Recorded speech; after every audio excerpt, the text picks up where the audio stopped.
নমস্কার বন্ধুরা, এনপি চ্যানেলে আপনাদের স্বাগতম। আমি আজকে নিয়ে এসেছি পুর ভরা সিঙ্গারা আলু দিয়ে। কিভাবে সিঙ্গারা তৈরি করা যায় মুচমুচে সুন্দর। এই দেখেন বানিয়েছি, কত সুন্দর হয়েছে। কালারটা, গাটা দেখেন কত সুন্দর ফুলকো ফুলকো হয়েছে, মুচমুচে হয়েছে। তার জন্য নিয়েছি একটা বোল নিয়েছি, তার জন্য 2 বাটি নিয়ে নিচ্ছি আটা,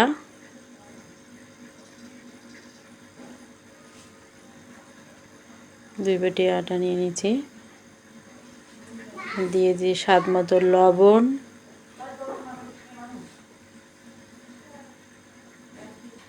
দিয়ে দিচ্ছি সাদা তেল, সাদা সয়াবিন তেল, খাওয়ার তেলটাই। এখন ভালোভাবে মেখে নেব আটাটা। এখন দিয়ে দিচ্ছি একটু ঘি,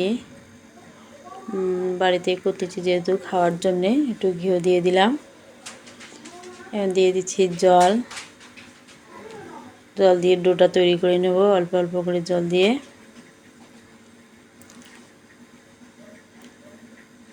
আবার একটু একবারে জল দেওয়া যাবে না, একটু একটু করে দিয়ে দিতে হবে। এখন ঢেকে দিয়ে রেখে দেব। এইদিকে পুরটা তৈরি করে নেব। তার জন্য কড়াইতে দিয়ে দিলাম তেল, দিয়ে দিচ্ছি পেঁয়াজটা ভেজে নিয়েছি। এখন দিয়ে দিচ্ছি আলু,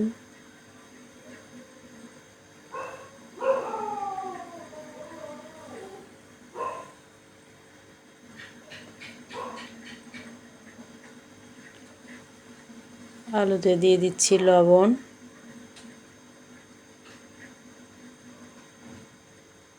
যে হলুদ গুঁড়ো, দিয়েছি একটু লঙ্কা গুঁড়ো, লাল লঙ্কা গুঁড়ো, দিয়েছি জিরে গুঁড়ো, একটু সিদ্ধ দিয়েছি, একটু জল দিয়ে সিদ্ধ করে নিয়েছি আলুটা। এদিকে আমি সিঙ্গাড়াটা বানিয়ে নেব। তার জন্য আটাটা বেলে নিচ্ছি। পুর ঢুকাচ্ছি আলু,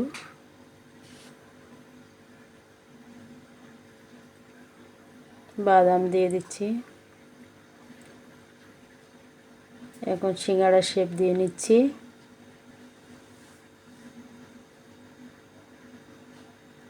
আমি এভাবে ভাঁজ করে নিয়েছি 3 কোনা। আমার একটা তৈরি করা হয়ে গেল। আমার সবগুলো তৈরি করা শেষ। সবগুলো আমি 3 কোনা করে করেছি।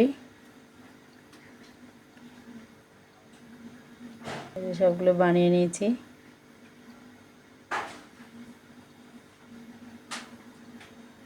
এদিকে কড়াই বসিয়ে দিয়েছি। কড়াইতে দিয়ে দিলাম তেল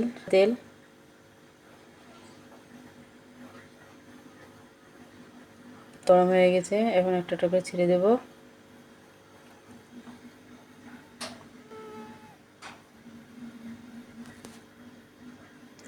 একটা করেছি।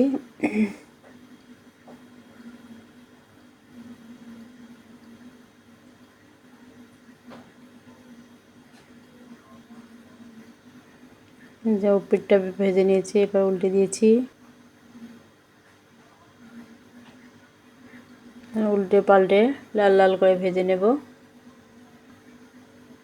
চুলার আঁচটা খুব বেশি দেওয়া যাবে না, মিডিয়াম আঁচে ভাজতে হবে।